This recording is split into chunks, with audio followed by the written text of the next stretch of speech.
सीखने से घबराएं नहीं, क्योंकि यह संघर्ष ही नहीं अपितु भक्ति है।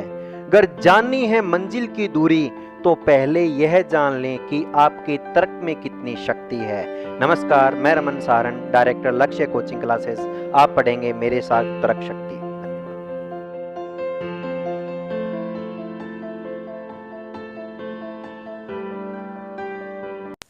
नमस्कार, तेज हरियाणा की फटाफट 25 बड़ी खबरों के बुलेटिन में आपका स्वागत है। आज है 15 जनवरी, दिन शुक्रवार।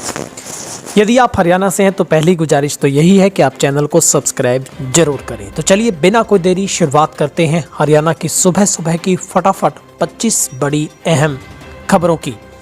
किसानों से बातचीत के लिए केंद्र तैयार, कृषि मंत्री बोले चर्चा सकारात्मक होने की उम्मीद।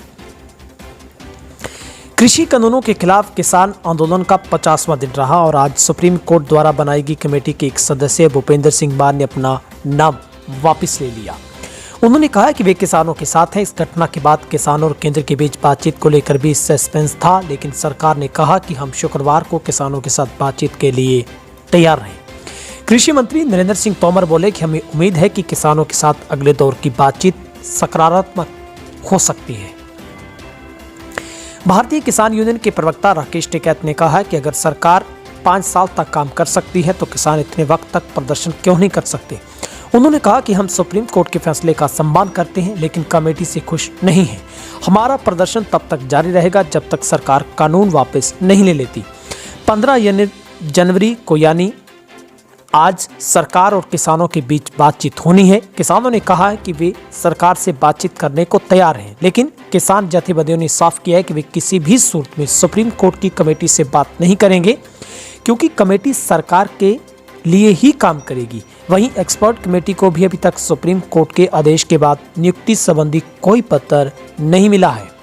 बुधवार को दिल्ली बॉर्डर पर किसान जथेबंदियों की दिन भर बैठकों का दौर चला। किसान संगठनों ने दावा किया है कि लोहड़ी पर पंजाब समेत पूरे देश में 20,000 से ज्यादा जगहों पर कृषि कानूनों की कॉपी जलाई गई।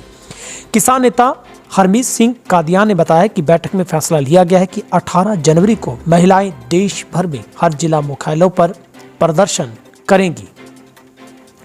किसानों से बातचीत के लिए बनी कमेटी के भूपेंद्र सिंह मान ने नाम लिया वापिस, बोले किसानों के साथ खड़ा हूं।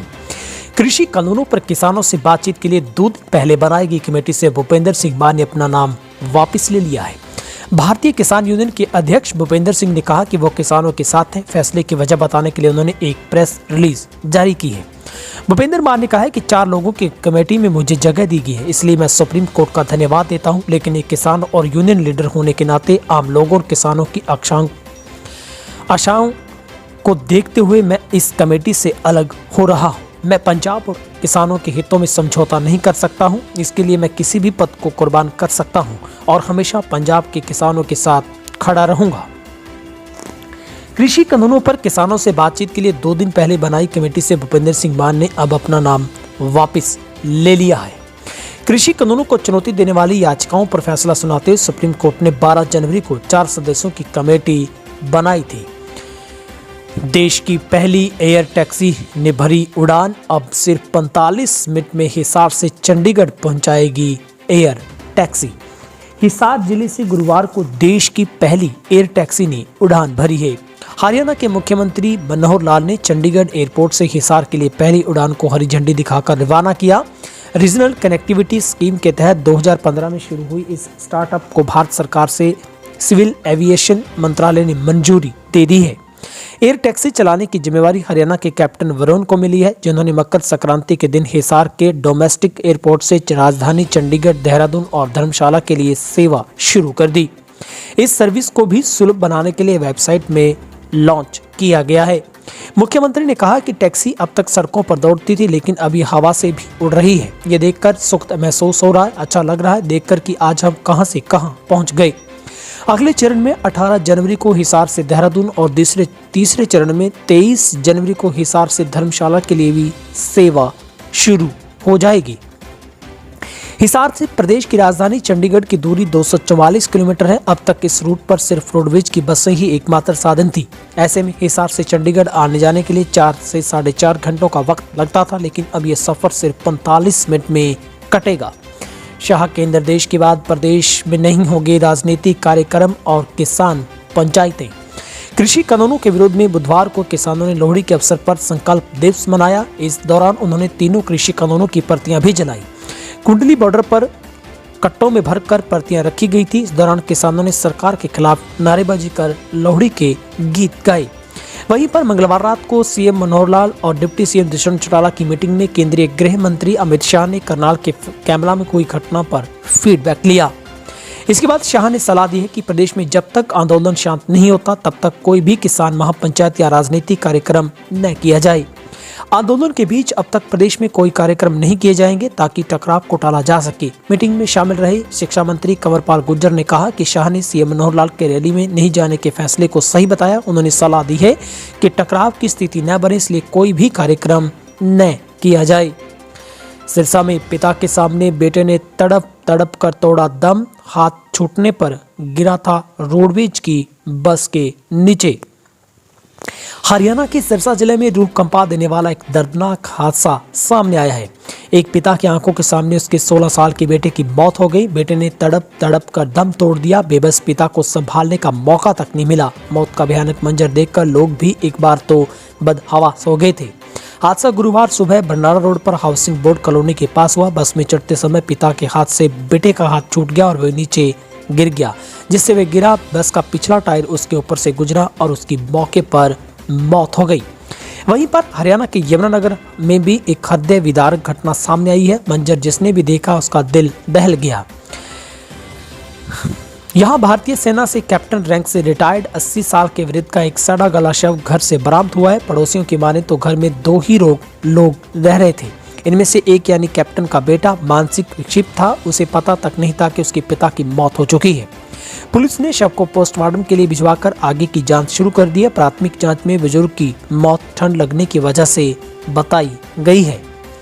चाचा अभय चौटाला को हरियाणा विधानसभा से इस्तीफे पर घेरेंगे दुष्यंत चौटाला। जाने क्या लाएंगे विशेष अधिकार हनन प्रस्ताव। हरियाणा की राजनीति में हरियाणा विधानसभा में विपक्ष के नेता रह चुके इनेलो के एकमात्र विधायक अभय सिंह चौटाला के विधानसभा की सदस्यता से सशर्त इस्तीफे पर राजनीति अब गर्मा गई है। अभय सिंह चौटाला हरियाणा के डिप्टी सीएम दुष्यंत चौटाला के चाचा हैं और अभय चौटाला ने किसान हित में 3 कृषि कानून रद्द करने की मांग करते हुए अपने इस्तीफे में लिखा है कि वे इस असंवेदनशील विधानसभा के सदस्य नहीं रहना चाहते। उधर दुष्यंत ने इसे मुद्दा बना लिया और चाचा अभय चौटाला के खिलाफ विशेष अधिकार हनन का प्रस्ताव लाने का ऐलान किया है।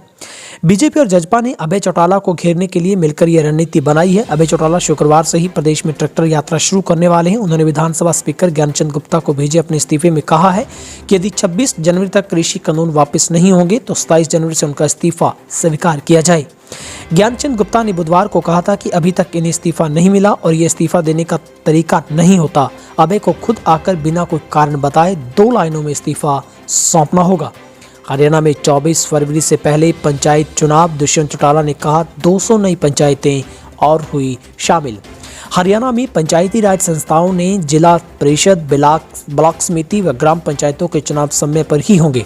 मौजूदा पंचायतों का कार्यकाल 24 फरवरी तक है। इससे पहले नई पंचायतों का गठन होना है। विकास पंचायत मंत्री होने के नाते उप मुख्यमंत्री दुष्यंत चौटाला ने कहा कि इस बार 200 नई पंचायतें बनी हैं। उनकी वार्डबंदी का काम अंतिम चरण में है।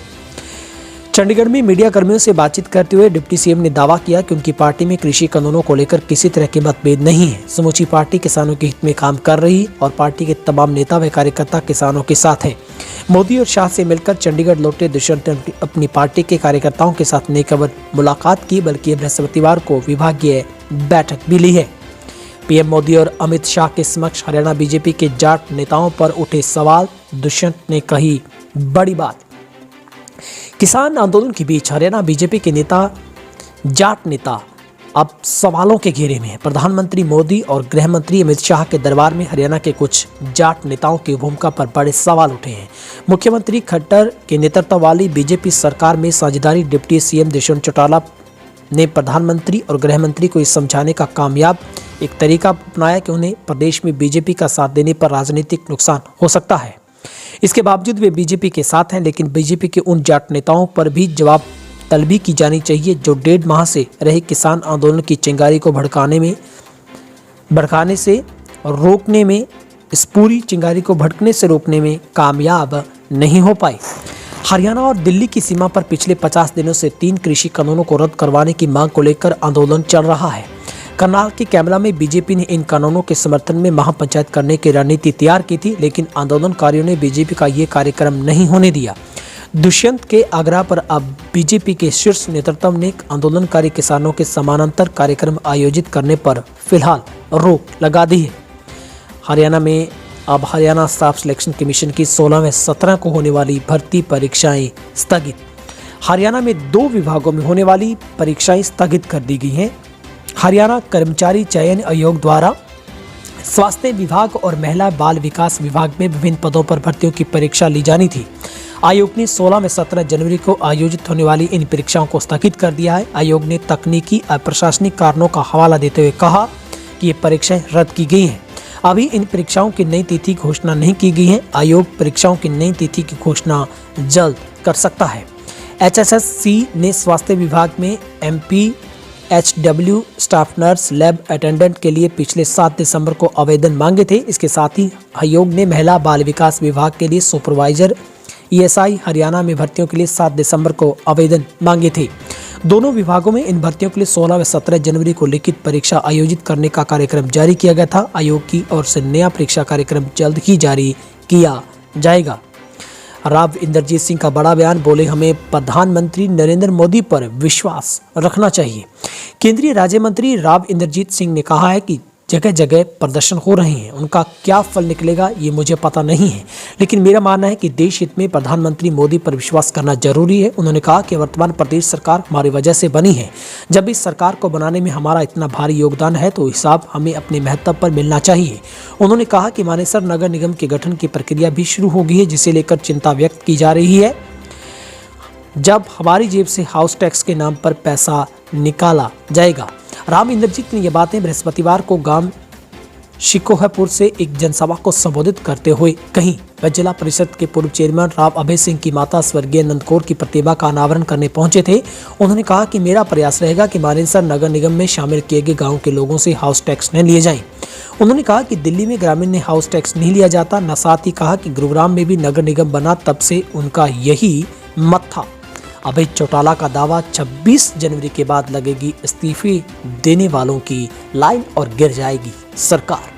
INLD के विधायक अभय सिंह चौटाला ने चंडीगढ़ में प्रेस वार्ता की। इस दौरान उन्होंने बीजेपी सरकार के 100% गिर जाने का दावा किया है और हुड्डा पर भी पलटवार किया। अभय ने अपने इस्तीफे को लेकर विधानसभा अध्यक्ष ज्ञानचंद गुप्ता को भी आड़े हाथों लिया।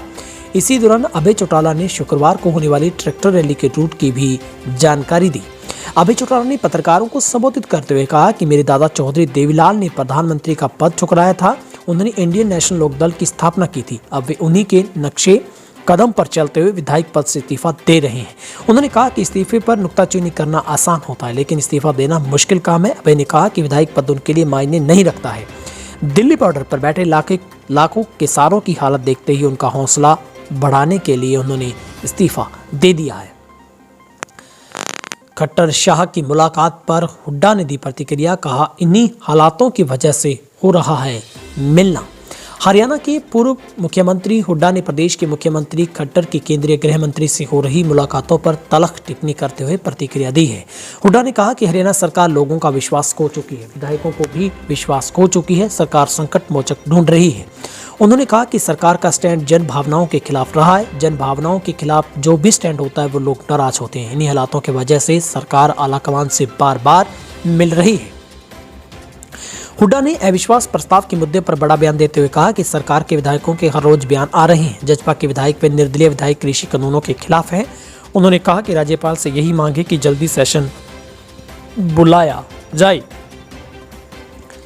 हरियाणा में एक परिवार बेटी के घर गया था लोहड़ी का पर्व मनाने। घर में लाखों की ज्वेलरी व नकदी पर चोरों ने हाथ किए साफ। पानीपत में चोरों का आतंक लगातार बढ़ता ही जा रहा है, जिसके चलते आए दिन शहर में जगह जगह पर चोरियां हो रही हैं। लाखों कोशिशों के बाद चोरी की वारदातें थमने का नाम नहीं ले रही है। जहां पर पानीपत के सुप्रसिद्ध ऐतिहासिक देवी मंदिर में हुई चोरी की जांच में जुटी हुई थी कि चोरों ने स्वर्णकार संघ और प्रताप बाजार व्यापार मंडल के प्रधान चंदर सहगल के घर लाखों रुपए की ज्वेलरी और नकदी चोरी कर पुलिस को चुनौती दे दी है, जहां पर परिवार बेटी के घर लोहड़ी मनाने गया था।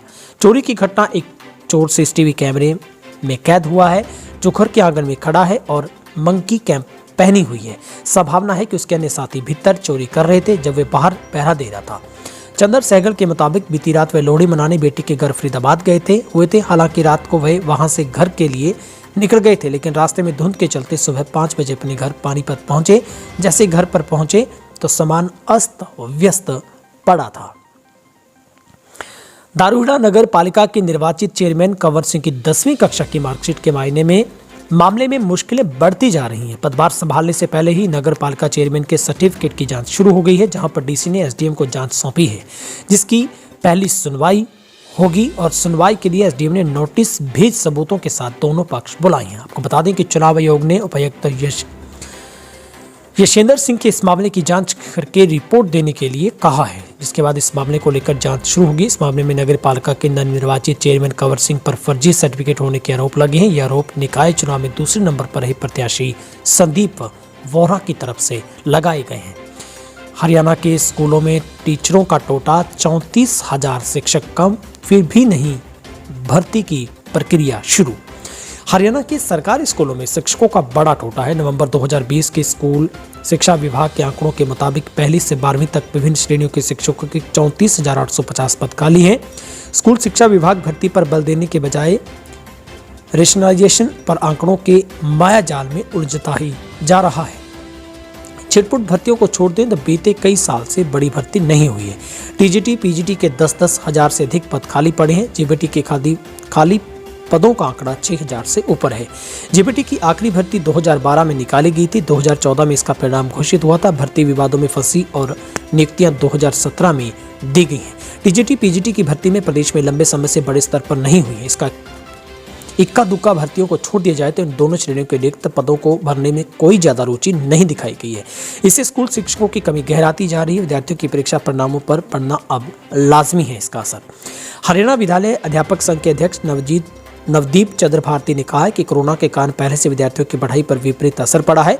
मेवात के स्कूलों में भी शिक्षक के 9,000 से ज्यादा अधिक पद हैं, जिन पर करीब 3,500 शिक्षक ही कार्यरत हैं। 50% स्कूलों में मुखिया ही नहीं है।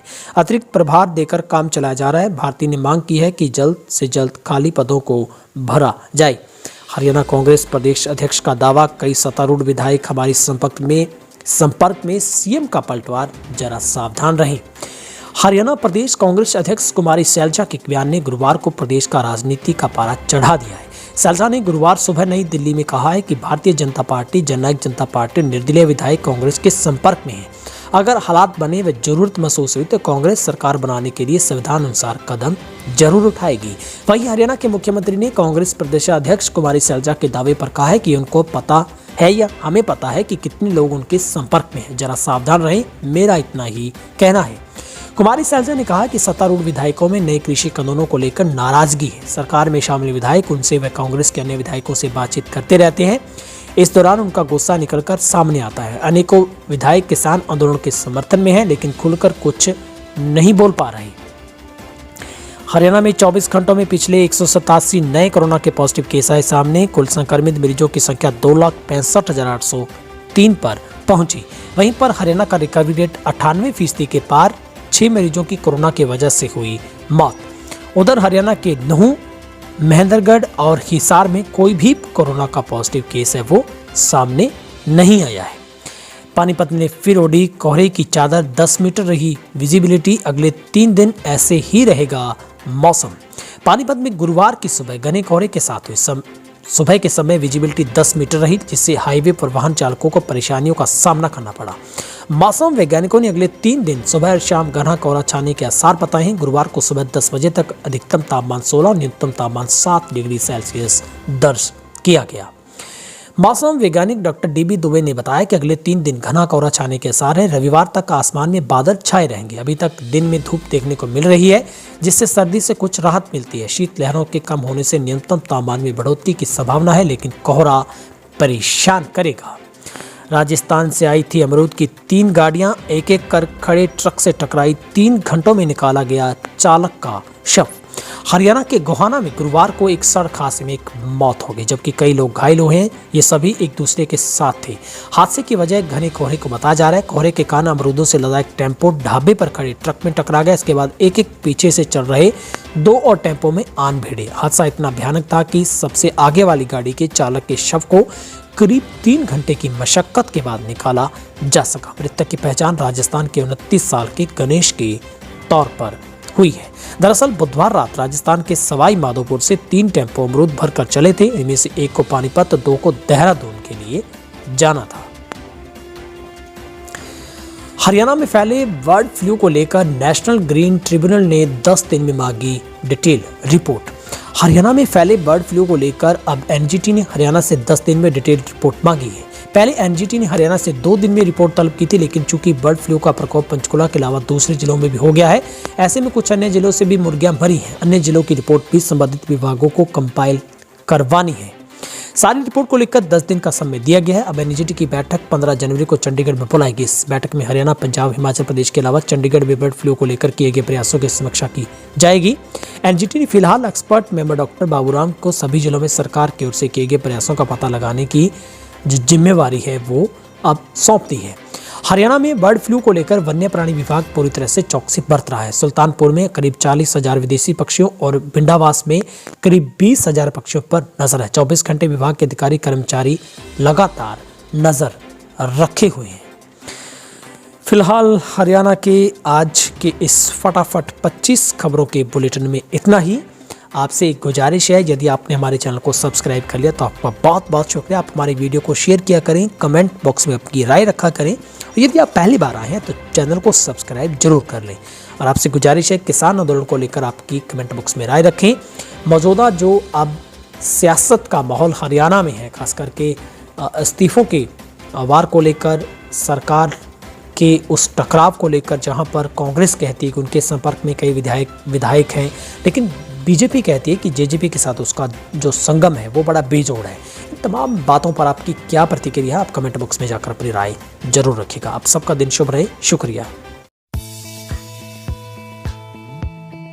20 वर्षों से विश्वसनीय शिव पैथोलॉजी लैब नजदीक राज हॉस्पिटल मंडी डबवाली। आपका कोई भी टेस्ट, चाहे कैंसर, थायराइड, एलर्जी, कोरोना या फिर पूरे शरीर की जांच, बस एक बार सेवा का मौका जरूर दें। याद रखें, शिव पैथोलॉजी लैब नजदीक राज हॉस्पिटल मंडी डबवाली।